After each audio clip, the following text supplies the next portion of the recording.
Academia Jurídica, en sintonía con la justicia penal constitucional.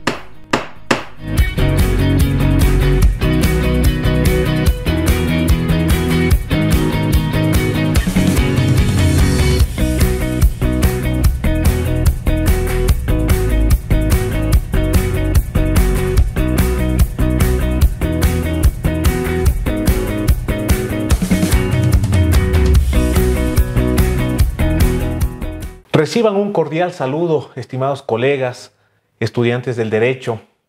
Nos encontramos una vez más conjuntamente con el doctor Carlos Bravo y mi persona Diego Andramuño en una nueva jornada académica, esta vez analizando la sentencia 8-19-IN y acumulados/21 de la Corte Constitucional, en la cual se declara la inconstitucionalidad de la resolución 10-2015 emitida por la Corte Nacional de Justicia, la cual determinaba el filtro de admisibilidad para el recurso extraordinario de casación, y con ello, si es que se pasaba ese filtro, se podía generar ante el Tribunal de Cierre la audiencia pertinente del recurso extraordinario de casación. Y para esta magnífica ponencia estamos con el doctor Richard Villagómez Cabezas, quien es riobambeño de nacimiento, centralino, docente universitario y escritor de más de 25 obras de derecho.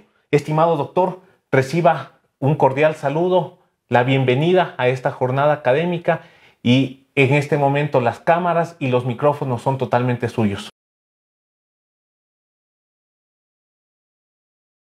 Saludos cordiales, apreciados doctores, siempre un placer conversar sobre estos temas que nos convocan principalmente en la academia y también tienen efecto útil en el foro. Siempre a disposición de ustedes para sus inquietudes. A ver, vamos a situar la discusión.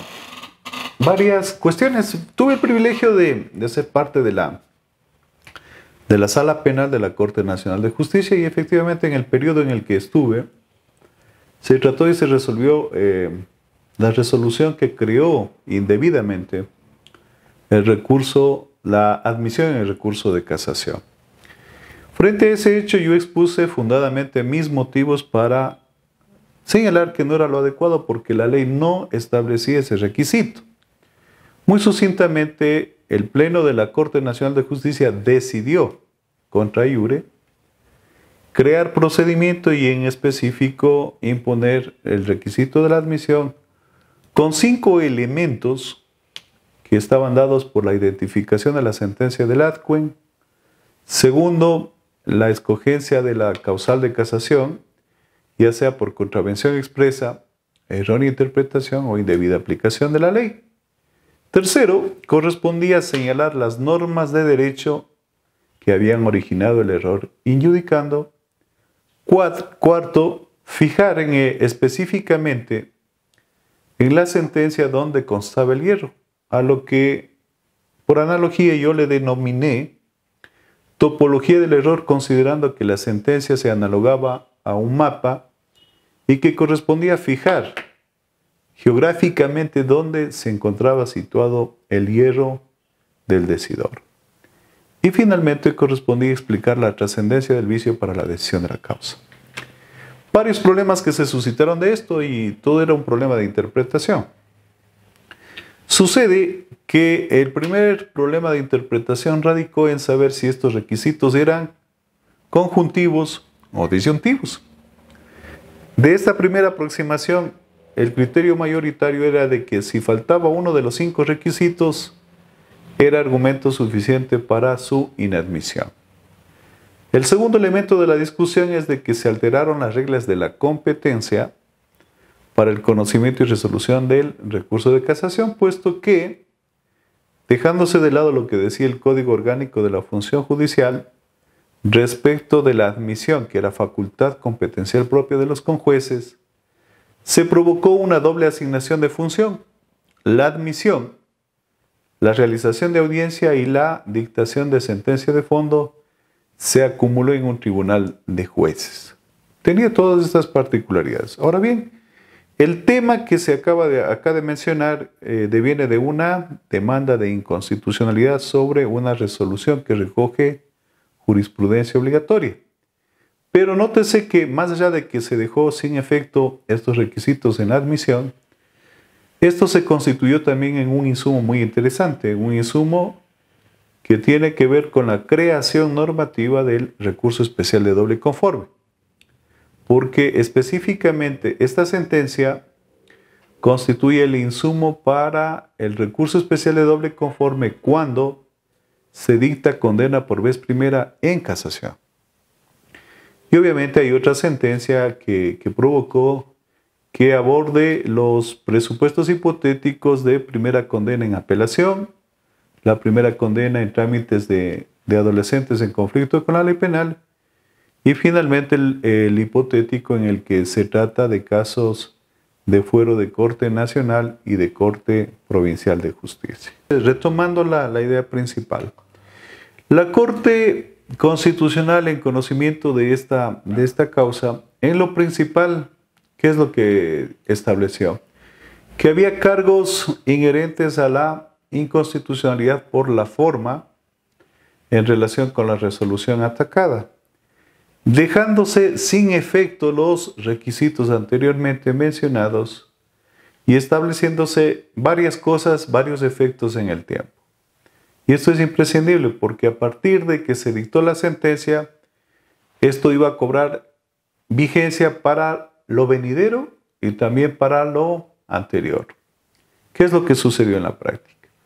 Que aquellos casos en los que se continuaba tramitando con la vigencia de esta resolución, se dejó de contar con los requisitos exigidos en la misma. Y en otros casos, por efecto de favorabilidad, aquellas causas que todavía no habían sido tramitadas y sustanciadas conforme la resolución declarada inconstitucional, se dejó insubsistente esa exigencia y se pasó directamente a los cargos de casación en audiencia de fundamentación del recurso extraordinario de casación. La nota importante de esta sentencia es de que efectivamente deja sin efecto, por inconstitucionalidad de forma, los requisitos de admisión previstos en la resolución dictada por el Pleno de la Corte Nacional de Justicia. Pero también, como he señalado anteriormente, crea uno de los insumos para la creación normativa del recurso especial de doble conforme, particularmente cuando se dicta sentencia condenatoria en sede de casación. En la práctica, esto ha permitido que se amplíe la posibilidad de recurrir y que todos esos adjetivos que se brindaba a la casación de ser técnica, limitada, formal y extremadamente formal en su articulación, sea dejada de lado y que el ciudadano pueda impugnar ampliamente conforme a los requisitos previstos en la ley.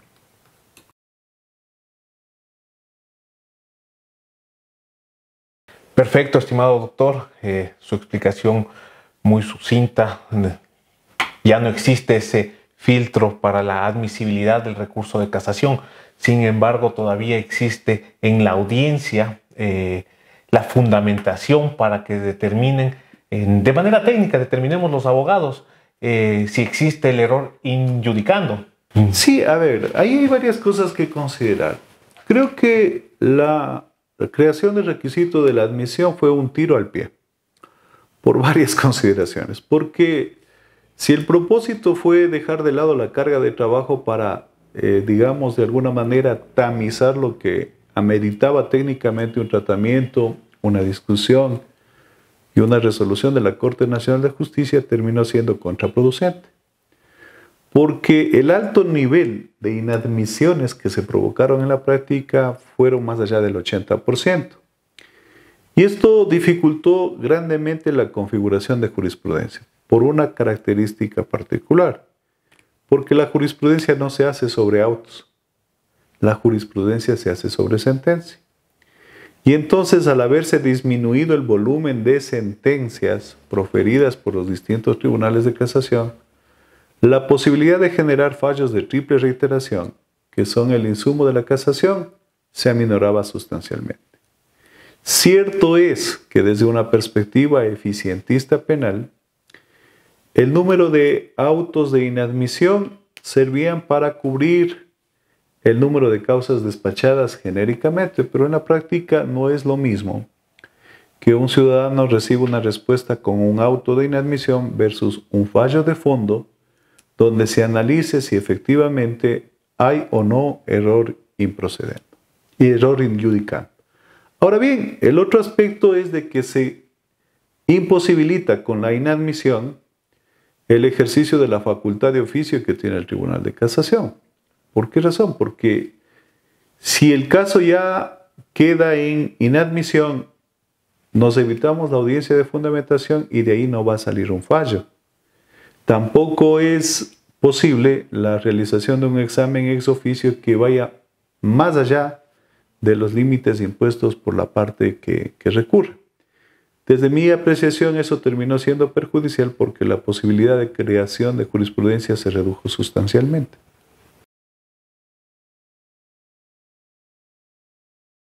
Gracias, estimado doctor. Al entender esta parte que usted nos manifiesta con la vigencia de la resolución 10/2015 de la Corte Nacional y con el bajo índice de admisibilidad de los recursos extraordinarios de casación, se dejó la Corte Nacional de producir jurisprudencia. Usted, al menos en esa época, fue parte de la Corte Nacional como juez. Y ello perjudica al Ecuador, a los abogados, al manejo de la justicia. ¿Por qué razón? ¿Por qué razón nos perjudica la falta de jurisprudencia, al menos en materia penal? Uno de los fines de la jurisprudencia es la nomofilaxis, la armonización del sistema y sobre todo la Corte Nacional de Justicia dentro de sus competencias. Al crear jurisprudencia está zanjando puntos controvertidos, está zanjando problemas de interpretación y aplicación de la ley, elementos que obviamente sirven para que los jueces ACUO y ADCEN tengan pautas específicas de interpretación para resolver los casos concretos. Esa es la labor que se pretende a través de la casación y la creación de la jurisprudencia. Pero el bajo nivel de autos admitidos para audiencia y dictación de fallo impidieron de que haya esta triple reiteración y la creación de jurisprudencia sobre este punto. Máxime que en el Estado constitucional de derechos y justicia que tenemos, se entiende que la jurisprudencia es fuente del derecho. Y obviamente esa facultad de creación estaba siendo minimizada por efecto de la inadmisión que fue creada como elemento de la casación penal.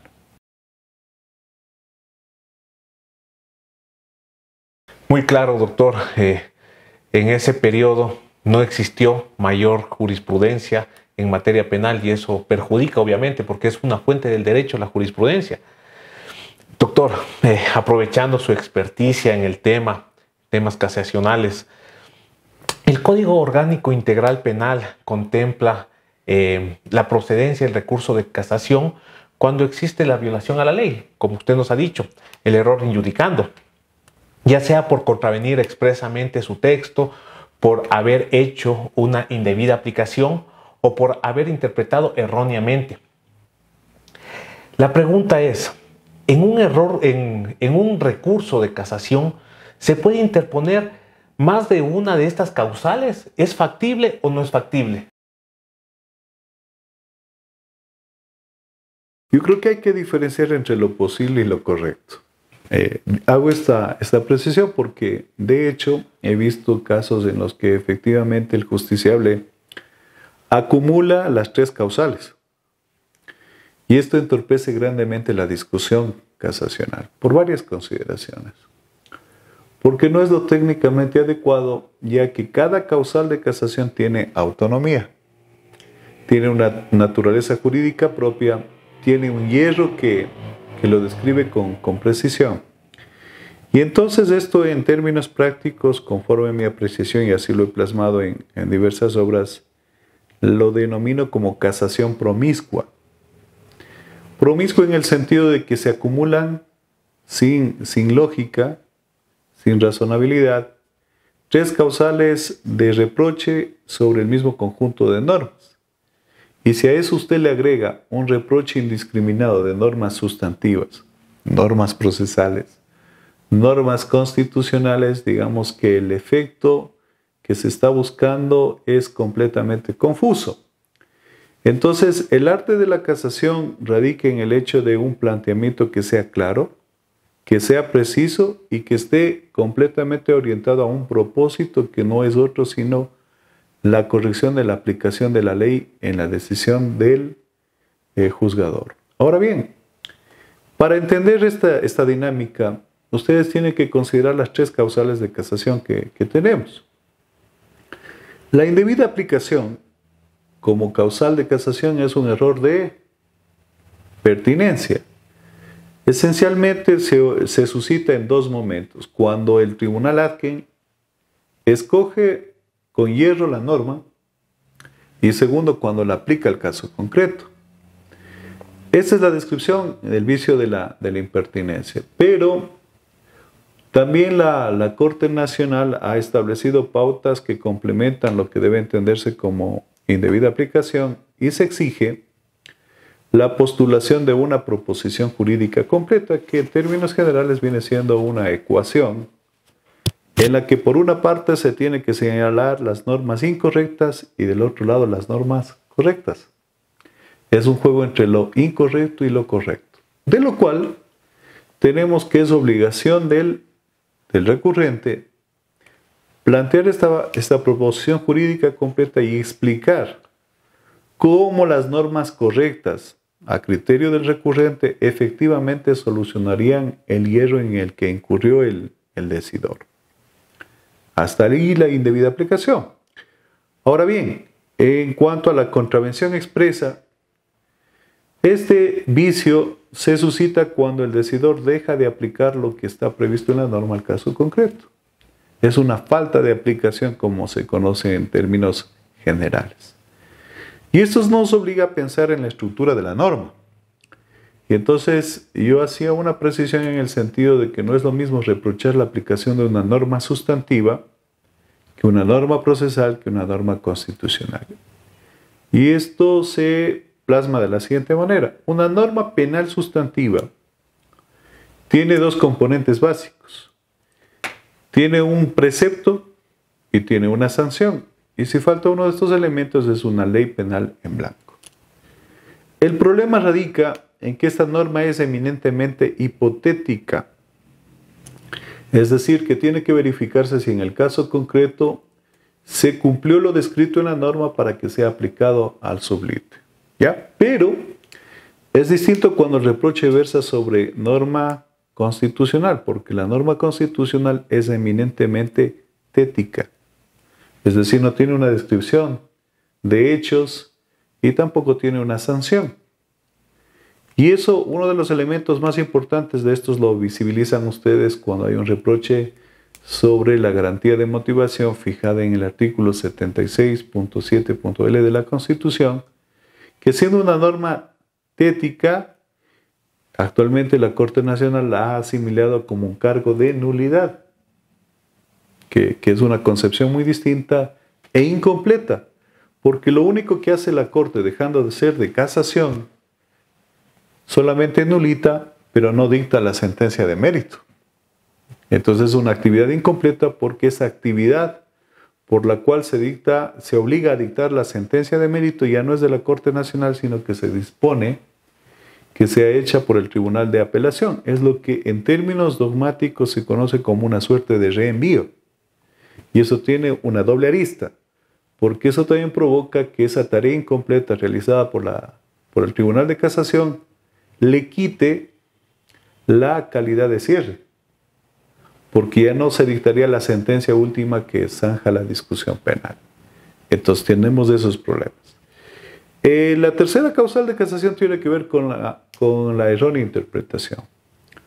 Y en esto bien vale la pena dejar sentada una premisa que es indispensable, es el hecho de que cuando se acusa esta causal, debe entenderse que no es un problema de selección de norma.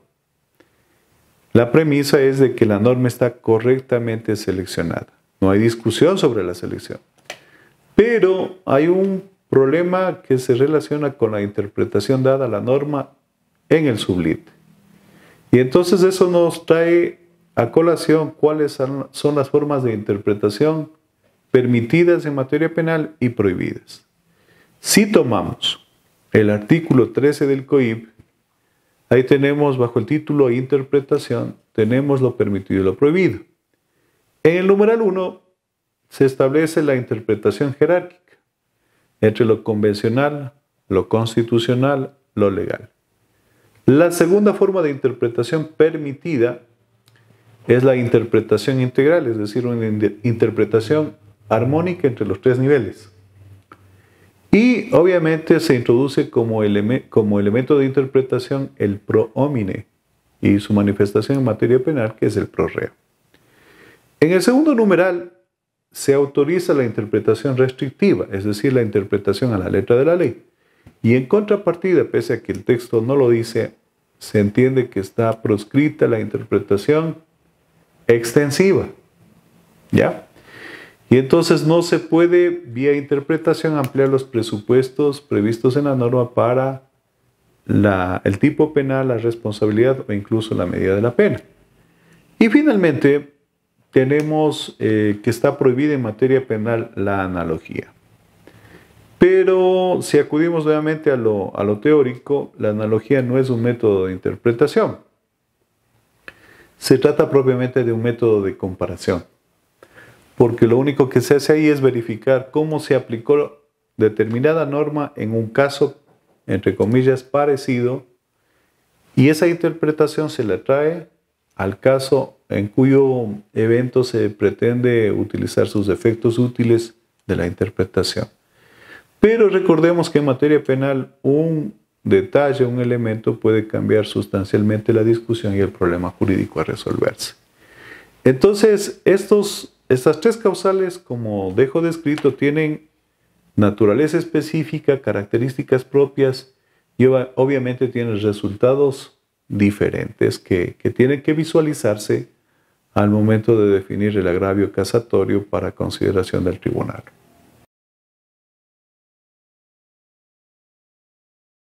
Gracias, doctor. Muy clara su respuesta.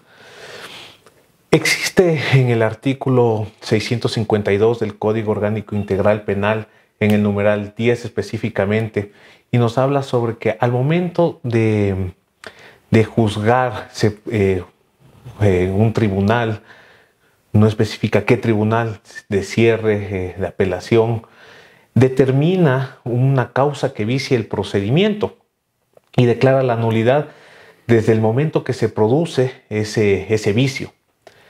Se podría decir de que el tribunal de cierre, la Corte Nacional, en el recurso extraordinario de casación, estaría generando o casando la sentencia por un error improcedendo. Ahí existe por lo menos estimo que es necesario hacer varias precisiones. A ver, primera precisión. La casación está hecha para el error injudicando, o sea, en la aplicación de la norma. La primera precisión. Segunda precisión, para el error improcedendo tenemos la nulidad. Entonces, ¿qué es lo que dice nuestro marco normativo? Y eso hay que dejarlo sentado con toda claridad. Conforme el artículo 652, numeral 10 y 3 literales que tenemos ahí por causales, se establece lo siguiente. Primero, que la nulidad ya no es un recurso autónomo. Entonces, primera precisión. Pero la nulidad, al no ser autónoma, no persiste sola. ¿Qué quiere decir esto? Que se puede discutir junto con un recurso principal, la nulidad. Y entonces ahí tenemos una serie de matices. Tenemos el recurso de apelación, el especial de doble conforme y tenemos la casación. Porque la norma dice eso, que se puede discutir con ocasión de un recurso. Pero eso tiene sus efectos y sus consideraciones que hay que visibilizarlos con intensidad. ¿Qué es lo que sucede? Si es que se acusa nulidad más apelación, esto es de competencia del adquin.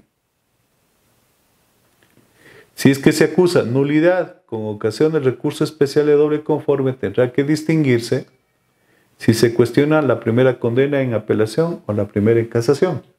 ¿Ya? Y finalmente, cuando se hace nulidad más casación, lo que estamos ahí es cuestionando el procedimiento venido hasta la sentencia del adquin. Eso es lo que en términos generales acontece. Dicho de otra manera, la nulidad por sí sola no subsiste. Puede ser discutida a petición de parte con ocasión de otro recurso. Pero eso es a petición de parte. Pero estamos viendo que también la norma nos habla de la facultad de oficio. Eso significa que incluso sin que la parte solicite, el órgano jurisdiccional tiene que verificar el error improcedendo, el error en las tres causales que habíamos dejado sentados acá.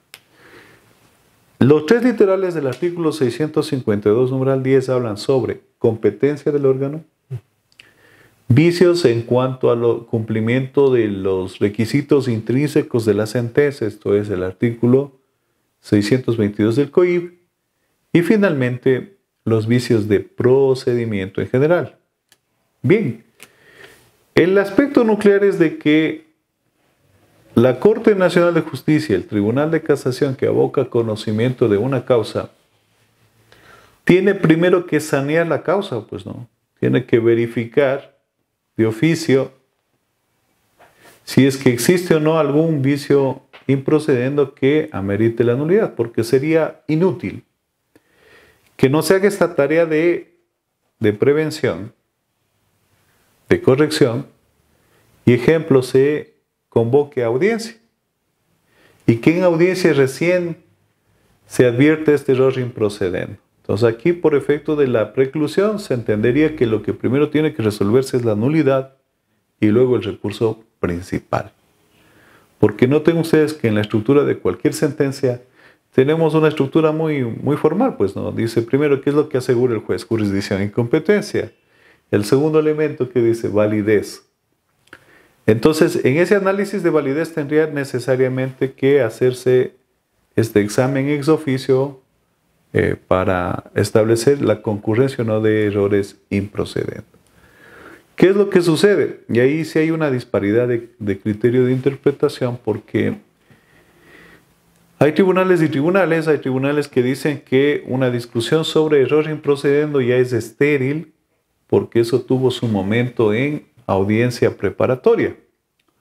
Lo cual es, desde mi punto de vista, es artificioso, porque el tamiz que representa el juez de garantías penales en la audiencia preparatoria está encaminado a propósitos que tienen el control sobre la investigación hasta ese momento procesal.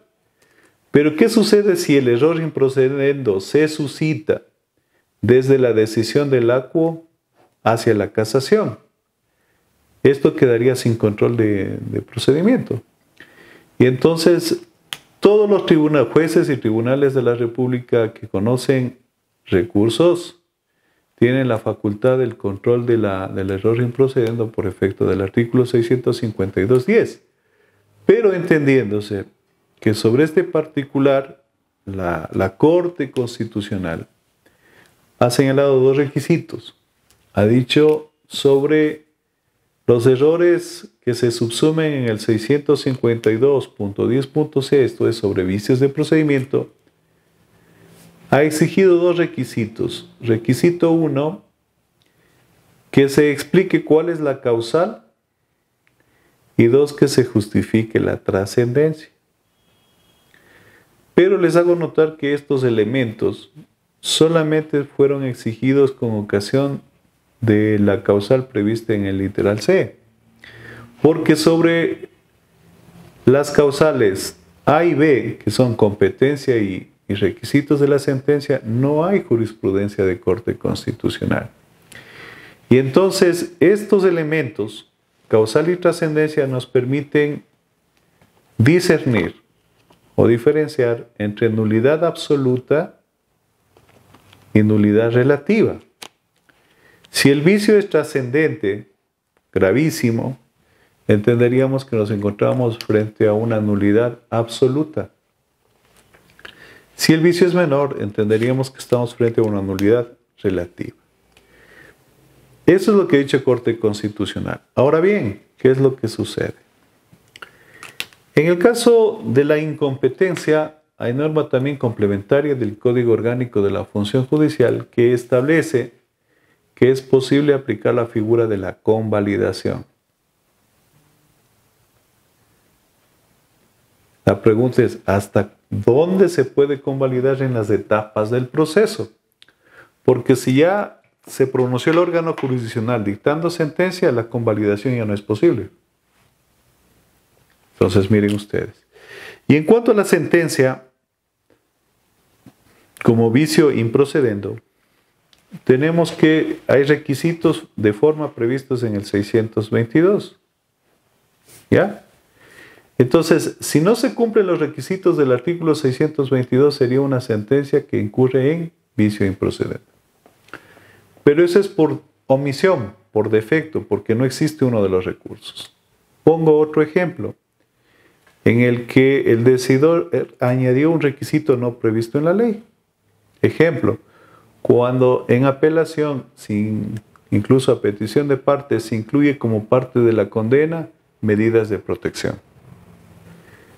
Las medidas de protección no son pena.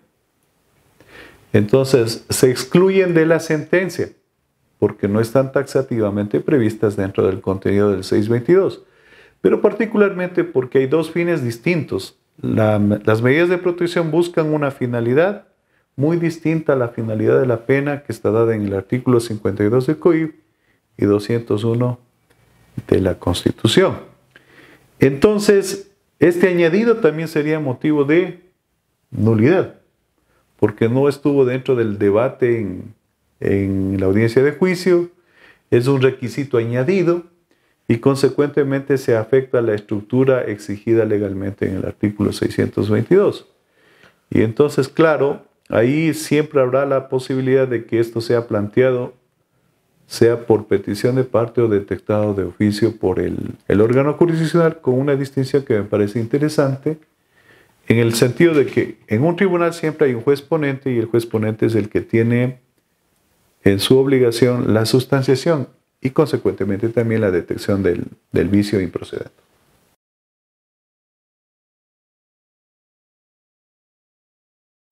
Perfecto, doctor. Muy clara su respuesta.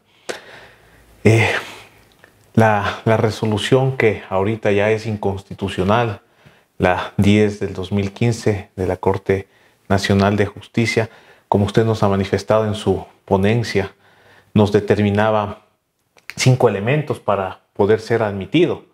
Estos 5 elementos también son tomados en cuenta para el momento de la resolución. Actualmente, lo pregunto por su calidad que fue de juez, también son considerados en el momento de la fundamentación del recurso ya de manera oral, actualmente. Yo creería que de alguna manera persiste, pero de modo indicativo. O sea, no es exigible. Pero de alguna manera permite que el profesional que patrocina una causa en casación tenga un esquema mínimo de presentación. Es saludable en ese sentido. El nivel de exigencia con la inadmisión ha permitido más bien que el debate casatorio sea oral.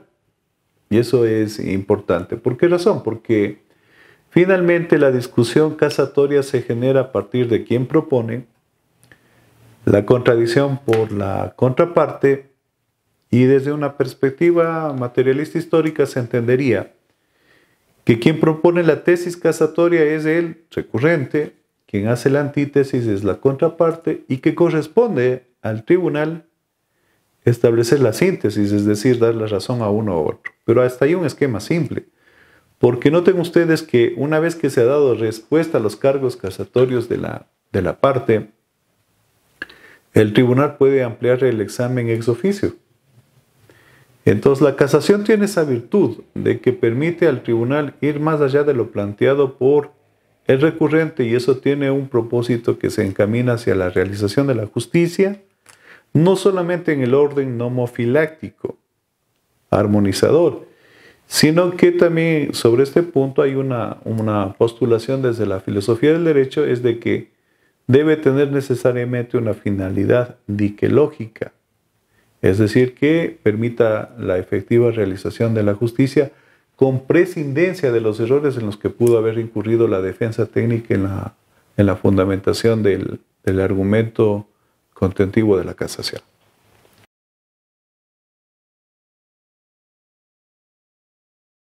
Gracias, estimado doctor. Es una forma de generar una argumentación para el recurso de casación, el hecho de seguir tomando, por lo menos, tener ese parámetro para poder fundamentar. Como usted nos manifestaba, existían los 5 elementos, que es la identificación de la sentencia del Atkin, la determinación de la causal que se invoca, que puede ser la errónea interpretación, la indebida aplicación o la contravención expresa, la determinación de la norma infringida por el Atkin, la fijación del error injudicando, y lo que todavía eso consta, porque ya lo ha resuelto la Corte Constitucional, como usted nos ha manifestado, la trascendencia que vicie la decisión. En este sentido, quisiera más o menos esquematizar una casuística. Se me ocurre una defensa técnica de un recurrente y genera su argumentación por el error injudicando de indebida aplicación por la mala calificación jurídica sobre la participación penal de quien fue sentenciado. Le sentencian por autor directo, pero la defensa dice que no fue autor directo, fue coautor. ¿Existe trascendencia en este error injudicando? Siguiendo el esquema que se ha planteado, a ver, solamente para fines de didácticos, de presentación, tendríamos lo siguiente. ¿Habría indebida aplicación? Sí, porque se habría escogido, en este caso, una norma distinta a la que corresponde al caso concreto. Pero tendríamos la particularidad de que la consecuencia seguiría siendo la misma, porque la punición sigue siendo la misma, en cuyo caso no habría trascendencia del vicio para la decisión de la causa. Y eso tal es así que se podría enmendar, dice, sí, efectivamente hay una indebida aplicación, se ha calificado como autor directo a quien es coautor. Sin embargo, eso no cambia la consecuencia llamada pena. Ese es uno de los casos en los que no habría trascendencia. Quizás un caso donde se puede visibilizar con mayor gravedad la trascendencia de la causa entre tipos penales, por ejemplo. Esto puede suceder cuando, por ejemplo, el Atkin ha calificado a los hechos en hurto y a criterio del tribunal de casación sería el robo. Si se comparan los dos tipos penales desde la perspectiva sustantiva, la diferencia entre hurto y robo principalmente deriva de la concurrencia o no de violencia o fuerza. De ahí que la penalidad sea mayor o menor, ¿ya? Pero esto nos quiere decir una cosa, de que ese error en la selección y aplicación de la norma puede provocar dos escenarios. Puede provocar una reforma in meius o una reforma in peius. Entonces, cuando la reforma es in meius, es cuando baja la gravedad en la intensidad de la calificación del tipo, la participación penal o la dosificación punitiva.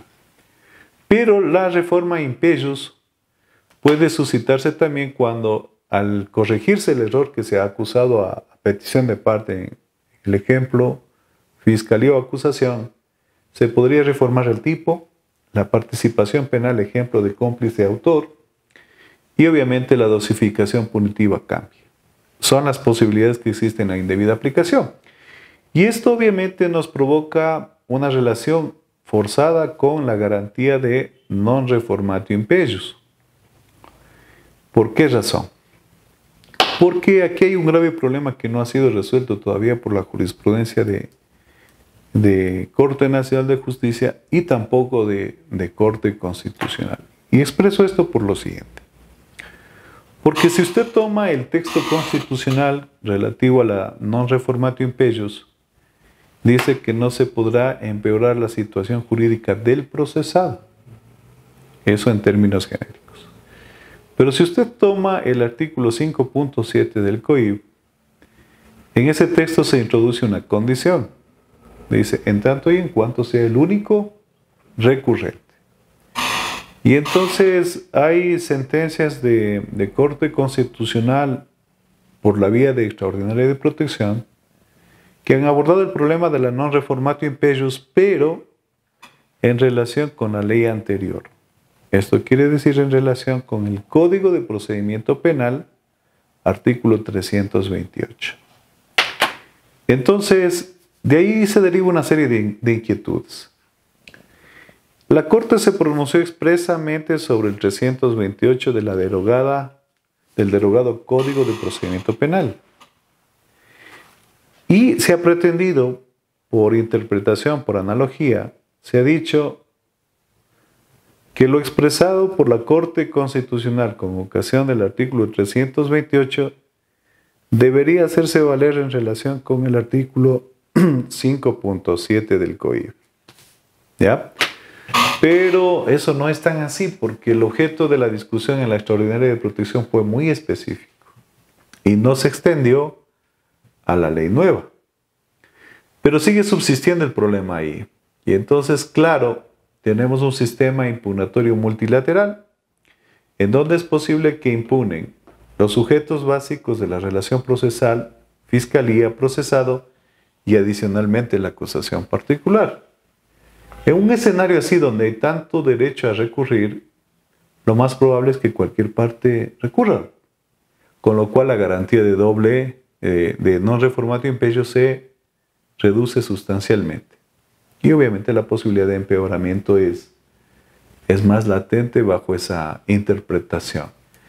Pero particularmente, si se hace una interpretación jerárquica, lo que se indica ahí es entonces que debemos estar al texto constitucional y no se podría modificar o empeorar la situación jurídica del procesado.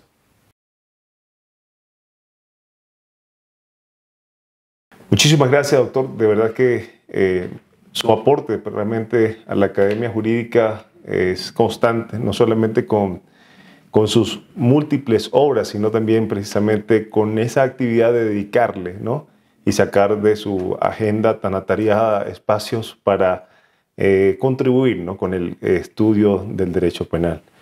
En la academia jurídica nos hemos caracterizado por realmente hacer un análisis, ¿no?, un análisis crítico de este tipo de debates que hacemos.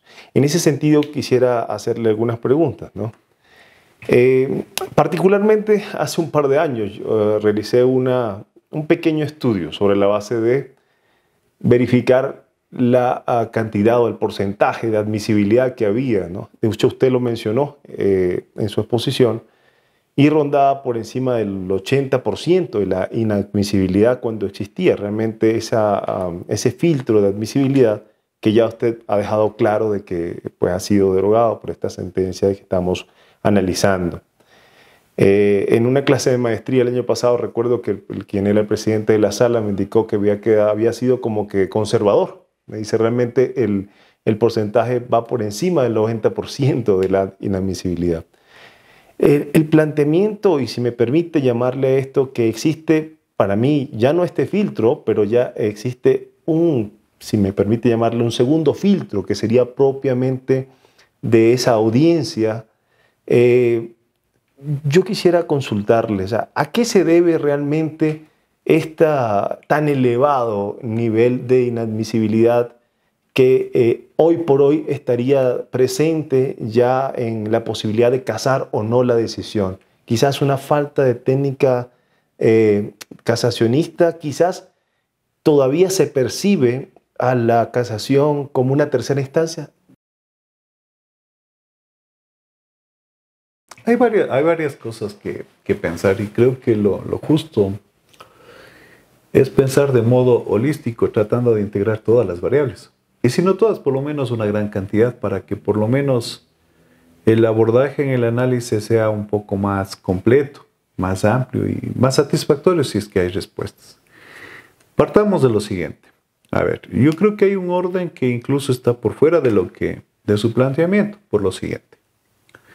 Yo creo que hay que sentarse seriamente a definir cuál es la naturaleza de la casación siglo XXI. Ese es el punto de inicio. Y digo esto por lo siguiente. Si ustedes hacen un análisis de derecho histórico comparado, van a encontrarse que la casación es fruto de la ebullición social con ocasión de la Revolución Francesa, año 1789, y ese dato no es menor. En ese contexto había una gran sospecha de la corrupción judicial.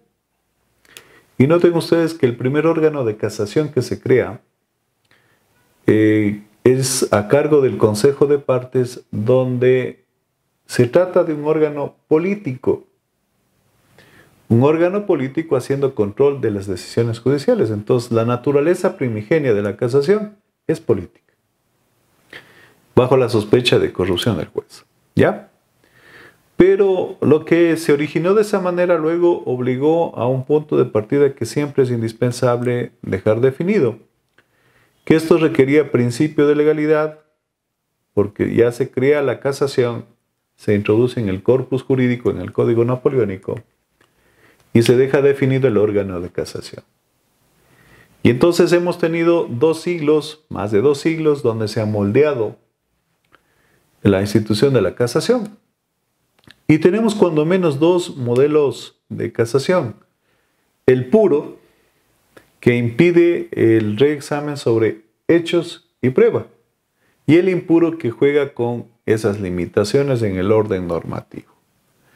Pero nótese que en el siglo XVIII, la discusión de ley, cuando se decía que se reprochaba la aplicación de la ley era la ley. Es decir, no había un desarrollo de lo que hoy conocemos como derecho constitucional. La convencionalidad era inexistente y las fuentes del derecho también en que se incluye la jurisprudencia tampoco eran tan fuertes en el modelo continental europeo. Entonces, ¿por qué hago esta precisión? Porque si vamos al tenor literal de lo que debe entenderse por ley, se excluiría la discusión casatoria sobre la aplicación de jurisprudencia, la aplicación sobre convencionalidad y sobre jurisprudencia. Y estamos conscientes que esas fuentes también generan derecho, generan interpretación y generan aplicación en los casos concretos que pueden suscitarse con error. Esa primera aproximación. La segunda es de que noten ustedes de que tenemos un grave problema desde la convencionalidad. La sentencia dictada en el caso Herrera Ulloa versus Costa Rica planteó en su momento una discusión sobre el modelo casatorio en América Latina y justamente sobre las limitaciones de revaloración de hechos y de prueba. Entonces, si nos hacemos un examen sobre la adecuación de nuestro modelo casatorio a los cánones convencionales, nos vamos a encontrar con esa seria dificultad. Porque la Corte dejó dicho que para que sea efectivo el derecho al recurso, más allá del nomen juris que se dé al medio impugnatorio, lo que debe facilitarse es, comillas, el más amplio examen sobre hechos, derecho, prueba, conclusiones y otros elementos. Si nosotros verificamos la aplicación de esa sentencia, nos quedará cuando menos pendiente saber si efectivamente nuestra casación cumple ese estándar. Y entonces eso nos lleva a una discusión interesante en saber si se puede reprochar la inconvencionalidad de la casación. Eso sería un tema bastante interesante, el planteamiento en la academia, y saber si eso puede ser materia de una discusión en Corte Constitucional, por ejemplo. ¿Ya? Pero noten ustedes que hay un aspecto que no es menor. Es el hecho de que históricamente acá se suscitó una reforma que ha pasado inadvertida. Explico eso muy puntualmente. Si usted toma el artículo 349 del Código de Procedimiento Penal anterior y lo coteja con el artículo 656 del COIP, se va a encontrar con esta novedad. que nuestro sistema casatorio en el Código de Procedimiento Penal no era tan puro. Y le digo esto, Carlos, por lo siguiente, que no es menor. En el artículo 349 del Código de Procedimiento Penal no se proscribía el examen de hechos. Eso significa entonces que la proscripción de análisis de hechos fue introducida con el Código Orgánico Integral Penal a partir del 2014. Y es un tema que, mire, la academia no generó un pensamiento crítico sobre eso porque se estaba recortando el espectro del recurso. Y entonces ese cambio de reglas ha permitido que el debate casatorio se ciña única y exclusivamente a la aplicación de la ley. Y entonces también ahí viene una discusión, porque en términos prácticos, cuando hacemos casación ante el tribunal en Corte Nacional, cuando hay alocuciones que de alguna manera tengan esa limitación de debate sobre los hechos, el ponente, ¿qué es lo que dice? Controla la audiencia y dice, por favor, hechos no.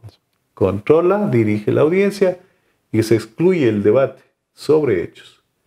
Pero eso también es discutible porque la única forma que tendríamos para discutir los hechos sería solamente discutir sobre los hechos que fueron declarados probados por el ADCEN. Pero esos hechos son inmutables. Entonces, ¿cómo yo develo el error si me dicen que esta premisa no es susceptible de cuestionamiento? ¿Ya? ¿Y cómo yo cuestiono la aplicación del derecho prescindiendo de la premisa fáctica? ¿Ya? Tiene todas esas complicaciones. Pero en términos prácticos, note usted que hay un serio problema. Es el momento de reconocer que en la práctica nuestro sistema procesal penal está colapsado. Por lo menos en casación, ¿por qué? Porque al ser todo casable excepto contravenciones, tenemos una superproducción de sentencias que van a parar en Corte Nacional. Y eso nos tiene necesariamente que abrir el debate sobre dos aspectos indispensables. Saber distinguir entre doble instancia y doble conforme. Particularmente, pongo un ejemplo.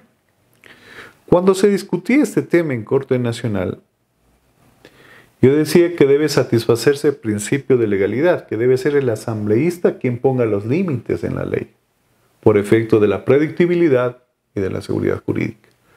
Entonces, que debíamos, por efecto del principio de legalidad, definir lo que no es casable.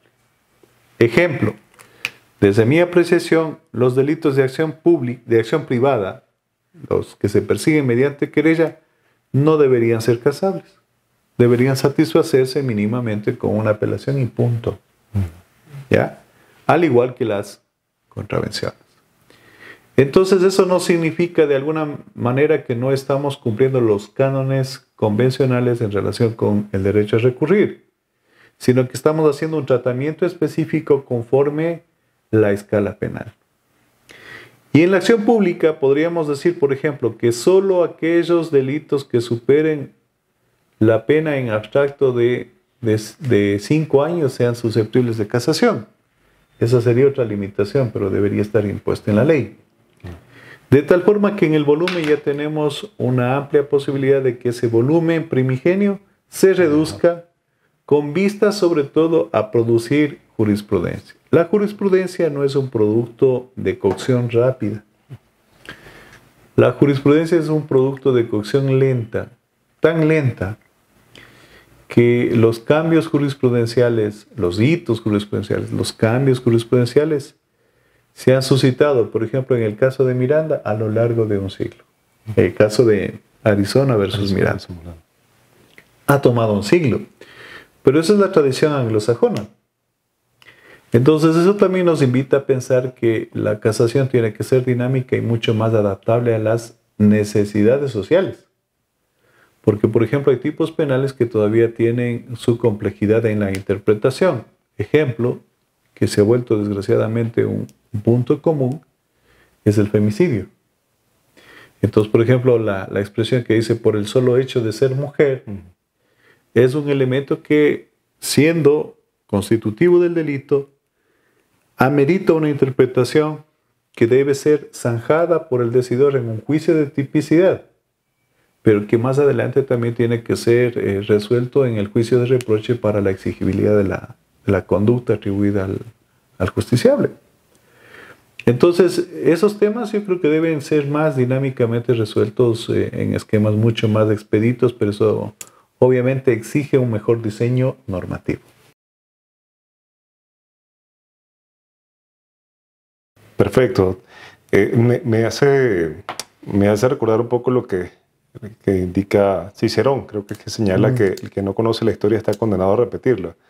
Y es importante precisamente, y para utilizar una expresión creo que dada por usted en clase, decir que la mejor forma de hacer la práctica es conocer la teoría, ¿no? Desde luego. Entonces, es entendible quizás el hecho de que cueste desprender el querer obligar a llevar a la parte de casación a que analice circunstancias fácticas y probatorias cuando pues no le está dado por la normativa poder hacerlo. Sin embargo, hace falta mucho más preparación en ese sentido, en la técnica casacionista, para que realmente no se incurra en este tipo de situaciones y pues no incremente estas tasas y que nos permite llegar a la jurisprudencia, como bien usted lo ha señalado, ¿no? Doctor, partiendo un poco de esa condición de la dogmática, que es importantísima manejar, en la sentencia que se está analizando se habla de que la jurisprudencia tiene una función y es la nomofiláctica, ¿no? Entiendo que es revisar y tratar de reparar la norma infringida. Ahora, ¿pudiéramos señalar que exclusivamente tiene esta función o pudiéramos hablar quizás de un triunvirato de funciones como la dicoelógica, uniformadora y también la nomofiláctica? ¿Cuál es su apreciación aprovechando esa experiencia tan grande que tiene usted sobre esta base? A ver, eso nos lleva a una discusión sobre la naturaleza de la casación siglo XXI. Ahí es por una siguiente consideración, porque la casación clásica está constreñida a la aplicación de la ley. Y entonces eso constituye una seria limitación en el ejercicio del derecho a recurrir mediante casación. Pregunto yo, si eventualmente en un caso concreto el error radica en la aplicación de jurisprudencia internacional, si nos ceñimos a lo que dice la casación clásica, no sería casable por la denominación. Pero nuevamente ahí viene un planteamiento de orden filosófico en este punto, porque la casación del siglo XVIII sirvió en su momento con un propósito, que es la nomofilaxis. Más adelante se añadió la función de armonización, donde el planteamiento era de que todo era paz y amor a partir de lo que decía la Corte de Cierre, que irradiaba su sabiduría a los de Latken y al Acua, les decía, por aquí es la interpretación, ¿ya? Pero eso en términos, digamos, muy ideales, porque lo cierto es de que el derecho es un producto social, y siendo un producto social expresa los conflictos que subyacen en el conglomerado social. Eso es todo. Y entonces las respuestas que da el órgano de casación tienen que ser respuestas que vayan a tono con esa realidad o con esa exigencia de aplicación de la ley. Entonces, mire, este planteamiento, que no es tan nuevo tampoco en este punto del triunvirato o de una perspectiva diquelógica, se realiza por el teórico Goldsmith, argentino, y él plantea de que los fines a los que sirve la casación no deben limitarse a la nomofilaxis o la armonización, sino que deben ampliarse hacia la realización de justicia. ¿Cuál es el planteamiento de él? Él está diciendo, más y menos, que más allá de la técnica que involucra configurar un agravio casatorio, donde sea técnico, limitado, formal, y la quinta esencia de la discusión, dice, dejemos de lado esa discusión formal y vamos al tema de fondo. Veamos dónde está la verdadera justicia, ¿ya? Entonces recordemos una cosa, que la verdadera justicia no se construye solamente por las partes, pues. Requiere también un posicionamiento ideológico de los jueces que están claros a los fines a los que sirven. Entonces, de ahí la responsabilidad de hacer un examen en ese oficio. Ahora, en el plano práctico, usted ha planteado una aproximación a la admisión. Sería digno de encomio realizar una aproximación al siguiente ejercicio. De 100 sentencias, ¿cuántas se casan de oficio? Eso es grave, porque ahí estaríamos apuntándole justamente a si se realiza o no el fin diquelógico del recurso. Pero el otro ejercicio que también me parece que es valioso en cuanto a se refiere a la deliberación es establecer cuántos votos salvados existen. Pues. ¿Por qué razón? Porque todo parecería que es pacífico, porque mayoritariamente se resuelven los casos por unanimidad.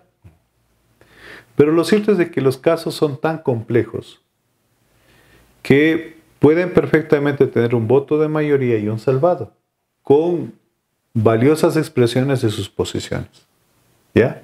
Y eso no hace sino visualizar que hay una divergencia de criterio e interpretación que es completamente válida y nos permite saber que el derecho está vivo, que está en evolución. Porque si todo es unanimidad, no tenemos una lucha de contrarios que nos permita la generación de nuevas tendencias en el derecho penal. Una manifestación de esto, si vale el ejemplo, es cuando, por ejemplo, en Corte Nacional se creó una jurisprudencia nociva, por la cual en materia de drogas se creó un tercer modelo de concurso de delitos y de acumulación de penas en materia de drogas. Eso pervivió en nuestro sistema 5 años, hasta que se cambió el criterio jurisprudencial y pasamos a un modelo que está ceñido a lo que dice el Código Orgánico Integral Penal. Pero en esos 5 años se produjeron resultados nocivos que aún se pueden dimensionar. Habrá mucha gente que todavía cumple pena acumulada. Y noten ustedes que ese cambio jurisprudencial provino no precisamente empujado de las decisiones del ACU, del ADCEN, siguiendo ese circuito casatorio normal, digamos, sino que más bien ese cambio de criterio jurisprudencial se provocó en sentido horizontal. Fue provocado por los mismos miembros de la sala que estuvimos contrarios a la acumulación y que empezamos a crear el fallo 1, el fallo 2 y el fallo 3 hasta tener la triple reiteración y promover la mutación del cambio jurisprudencial. Pero esa es una construcción, digamos, en el plano horizontal. Si ese cambio, esa mutación tomó 5 años, vea qué grave que es, qué lento que se cose la transformación, la evolución de la jurisprudencia. Entonces, creo que esa es una de las graves limitaciones que tenemos en este punto. Y el otro tema que bien vale la pena analizar es de que el órgano que toma la decisión sobre la jurisprudencia es el Pleno, donde hay 21 voluntades. Entonces, esas 21 voluntades tienen que finalmente decantarse por una respuesta jurídica que sea satisfactoria en términos de armonización, de nomofilaxis, pero principalmente de justicia.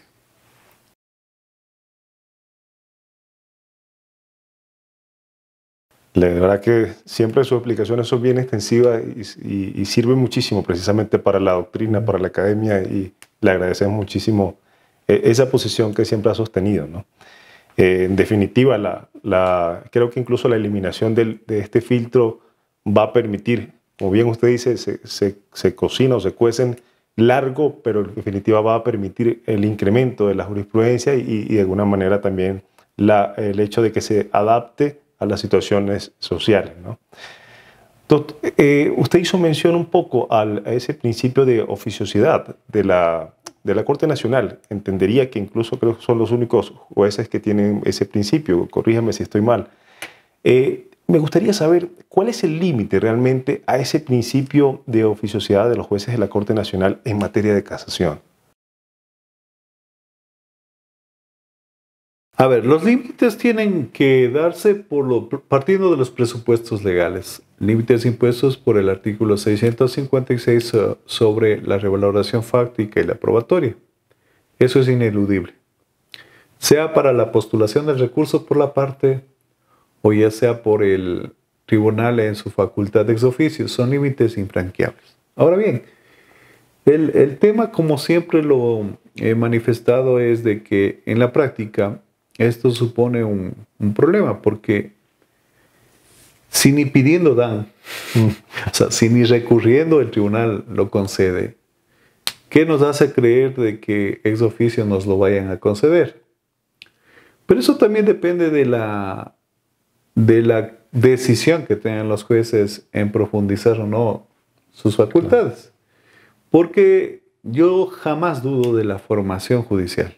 Yo, al contrario, parto de la premisa de que los jueces tienen la capacitación necesaria para estar donde se encuentran desempeñando sus funciones, pero de nada sirve la capacidad si no hay la decisión. Entonces, en ese sentido, claro, hay que tener claro que las facultades competenciales se desarrollan con una decisión del juez cuando considera que es efectivamente garante de derechos. Y entonces esto nos lleva a relacionar el artículo 424 de la Constitución, que pone a los jueces en calidad de garantes de derechos, en este punto específico en materia de casación.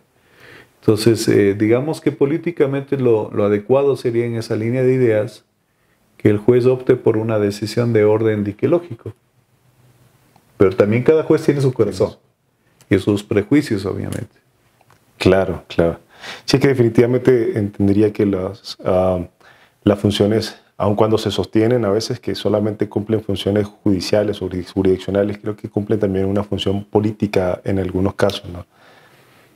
Es ineludible, porque parecería ser que la política son malas palabras, pero bien entendidas nos llevan a posicionarnos en saber qué tipo de servicio de justicia queremos.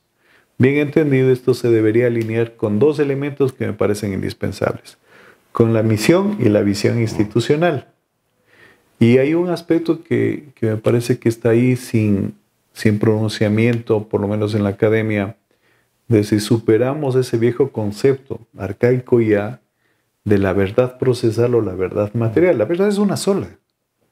Lo que pasa es que cuando hablamos de verdad material estamos dando por hecho de que hay alguien, un sujeto procesal, que tuvo la mayor capacidad más medios, la mayor malicia para poder salir avante con independencia de lo que realmente era justo. Entonces la verdad es una sola, porque si usted analiza la verdad desde una perspectiva lógica, lo justo es justo y no hay otra equivalencia. Entonces yo creo que también eso tiene que ir en orden con los fines institucionales que están planteados respecto de la función judicial.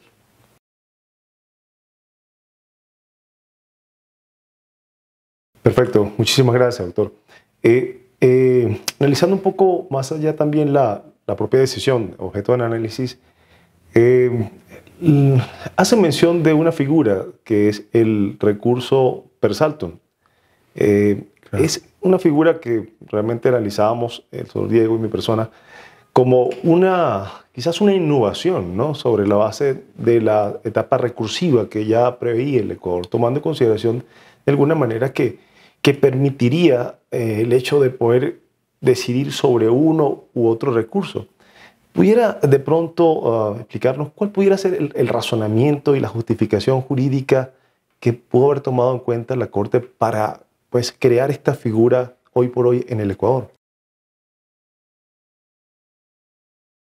Dos momentos históricos, Carlos. A ver, cuando se discutía en la Asamblea Nacional el proyecto de Código Orgánico Integral Penal, me estoy retrotrayendo a la previa de 2014. Uno de los puntos que contiene el proyecto de ley que mutó tanto cuando se trataba de los recursos era de que expresamente en uno de los tantos proyectos se introducía la per saltum. ¿Ya?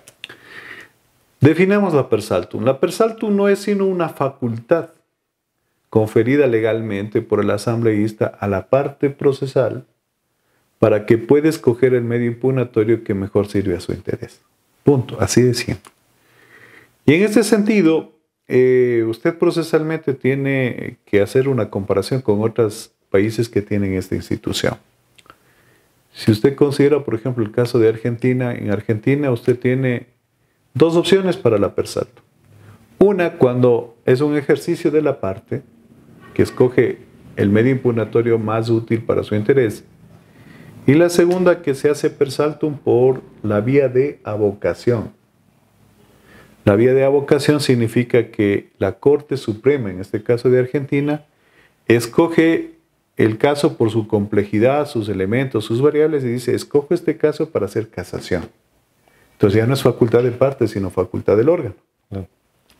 Pero lo importante ahí es de que en la vía que se introducía en el Ecuador, se facultaba que la parte procesal escoge el medio impugnatorio. Y eso era interesante porque permitía saber si le era más útil acusar un error de juicio y hacer apelación, acusar un error injudicando y hacer casación.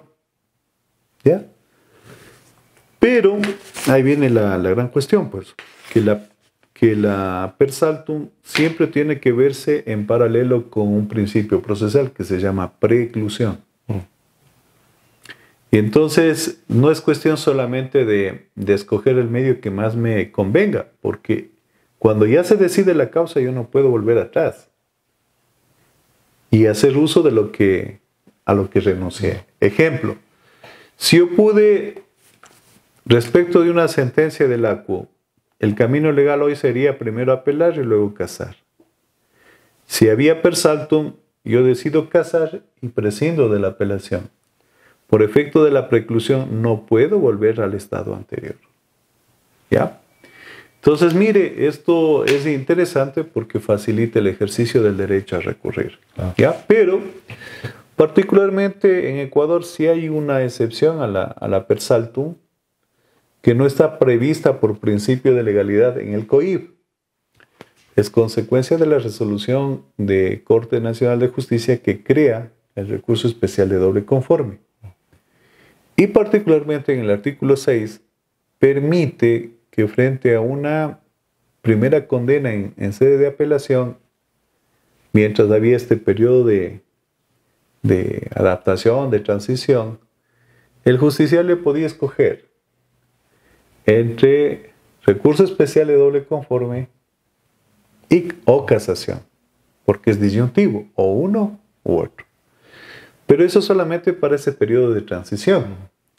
Lo que quiere decir que en términos generales, una vez agotado ese periodo de transición, la persaltum se agotó y volvemos al esquema general en donde primero para casar tengo que apelar y así sucesivamente. Claro, es una estructura de técnica jurídica y que va incluso de la mano al ejercicio de una defensa técnica, ¿no? Que pudiera visualizarse en el sentido de que si me conviene más casación o si me conviene más doble conforme. Que quizás si hacemos un análisis decimos, bueno, pero si es que si me voy con el doble conforme, posteriormente pudiera casar. Entonces, me pudiera ser más conveniente o no, pero había que analizar el caso en particular, ¿no? Seguro. Y eso tiene mucho sentido su reflexión, en el sentido de que cuando se trabaja con recursos, el concepto es precisión. Y entonces no es el tema de la facilidad que me supone a mí como litigante, me es más fácil hacer el recurso A que el B. No. Es más bien un juego de precisión en el que se define con detalle qué error es el que específicamente existe, partiendo de eso, y cuál es la cura, es decir, qué recurso específico existe para ese error, por una razón.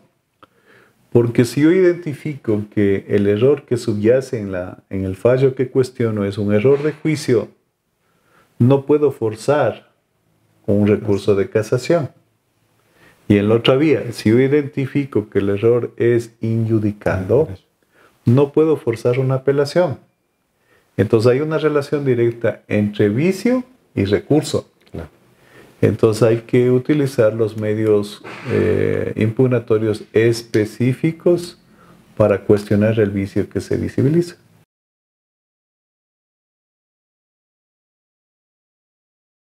Finalmente, usted citó una decisión de la Corte Interamericana de Derechos Humanos, como es el caso de Herrera Ulloa versus Costa Rica. Nosotros visualizamos también que hay un caso de Barreto Leiva versus Venezuela y el famoso caso utilizado por la Corte Constitucional de Mohamed versus Argentina. Estos tres casos, la Corte Interamericana de Derechos Humanos hace una verificación de unos parámetros, si se quiera, similares en cuanto a esa necesidad de que los estados establezcan un recurso con dos características que yo pudiera resumir de manera integral, por un lado, y que sea revisado también por una instancia superior. El Estado ecuatoriano asume y crea esta figura del doble conforme. La pregunta es, ¿considera usted que esta creación de esta figura del doble conforme se adecúa a los parámetros de convencionalidad establecidos por la CIDH en estas líneas por estos tres casos? A ver, ahí hay un análisis que ha sido perfectamente detallado por usted, pero ahí viene la diferencia. Cuando la Corte Interamericana habla de esos contextos, de tres contextos diferentes, lo hace, se aproxima al ordenamiento jurídico de cada país, ¿ya? Y entonces, por efecto del principio de legalidad procesal, cada país satisface el procedimiento y en este caso también los recursos y el órgano competente para hacer efectivo el derecho a recurrir, ¿ya? Pero son realidades en algún punto convergentes y en otros puntos divergentes. ¿Por qué razón? Porque los recursos que están autorizados en el Ecuador no necesariamente están autorizados en Venezuela, por ejemplo. Y en doble vía, lo que está autorizado en Venezuela no necesariamente está autorizado acá. Son realidades distintas.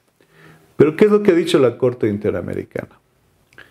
Ha dicho que con prescindencia del nomen juris que se le dé al recurso, sea casación, apelación especial de doble conforme, avocación, nulidad, hecho. Lo medular del ejercicio del derecho al recurso es lo siguiente, que recurrir es parte del derecho a la defensa. Mire usted, primera gran puntualización. La segunda es de que en el ordenamiento jurídico, eso tiene que ver con los artículos 2 y 25 de la Convención, que guardan relación con la necesidad de adecuación normativa, que haya conformidad entre lo convencional y lo nacional, dice, cada país tendrá que desarrollar el marco normativo que permite el ejercicio del derecho a recurrir. ¿Ya? Pero seguimos teniendo el mismo problema, por lo menos en el caso ecuatoriano, porque veámoslo desde esta perspectiva. ¿Qué recurso es el más amplio que tenemos en Ecuador? Son dos, en realidad. El de apelación y el especial de doble conforme, que es muy analogable a la apelación. Y la virtud de la apelación es de que conforme el agravio que plantee la parte, en la medida, en el interés que plantee la parte, puede centrarse en el más amplio objeto, pues sobre hechos, una discusión fáctica, sobre la aplicación del derecho, el contenido iure de la decisión, y particularmente un reproche que es muy poco trabajado en el Ecuador, le digo con toda franqueza. El reproche sobre la valoración probatoria. Entonces, cuando ustedes notan el quehacer en la apelación, se van a dar cuenta de que los reproches sobre la valoración de la prueba son escasos. Me explico. Hay tres grandes áreas que, por ejemplo, deberían ser materia de un debate en apelación. La aplicación del artículo 454 del COIP que nos trae los principios. Un debate sobre el estándar de prueba, es decir, sobre la calidad de la prueba y el tratamiento del umbral de duda. ¿Ya? Y el otro área que me parece indispensable es el relacionado con los principios que están fuera del 454 para la valoración de la prueba. ¿Cuáles son estos? Dos ejemplos muy sucintos. El artículo 507 del COIP trata del testimonio de la persona procesada y dice que es medio de defensa y medio de prueba. Si usted ve generalmente una sentencia del ACUO, estimo yo, abusivamente, que un 90% se utiliza el testimonio del acusado como medio de prueba en su contra. ¿Ya? Segunda, el artículo 502.1 del COIF habla de la indivisibilidad de la prueba testimonial. Y dice, la prueba testimonial es indivisible en dos contextos. Primero en sí misma, en su contenido, y luego en el ejercicio de ratificación en relación con los otros medios probatorios del acervo.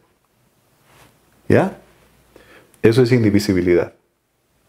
Y el problema mayor, que creo que ahí está toda la discusión que todavía no está desarrollada ni en la academia ni en el foro, es el que guarda relación con el cambio del paradigma de la ley anterior, que era certeza, versus el paradigma actual, que hoy es convencimiento. Entonces, no hemos tenido pautas de interpretación judicial que definan con claridad qué se debe entender por convencimiento. Convencimiento no es un proceso subjetivo, porque a vista de los recursos tiene que ser más bien un proceso intelectivo, racional, lógico, que permita el ejercicio de un escrutinio por las partes, un ejercicio de justificación.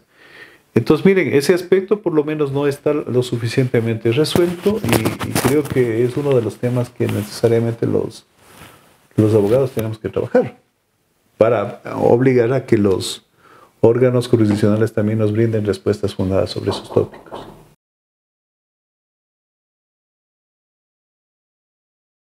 Bueno, doctor, de verdad que de antemano nuevamente agradeciendo el espacio, agradeciendo su dedicación al tema de la academia y pues antes de darle unas palabras quisiera presentar esta obra que es una de las 27 obras que ha escrito el doctor y que básicamente es una extraordinaria obra que hemos estado leyendo y que quisiéramos realmente que nos las presentara un poco y decir dónde podemos encontrarla, porque realmente es una excelente obra. Gracias. A ver, aprovecho la ocasión, dada la conversación. Efectivamente, esta obra está presentada bajo el título de Régimen General de los Recursos en el Código Orgánico Integral Penal.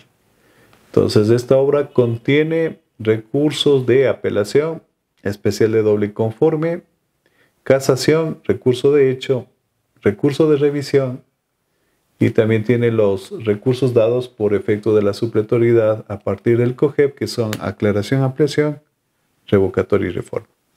De modo tal que tiene, digamos, todo el marco normativo integrado entre COIF y COGEP. Particularmente acá expreso mi posición respecto de los recursos y dejo sentado las cosas que hemos conversado el día de hoy y otras tantas que quedan para curiosidad del público lector. A disposición en librerías y eventualmente, si fuera el caso, directamente conmigo.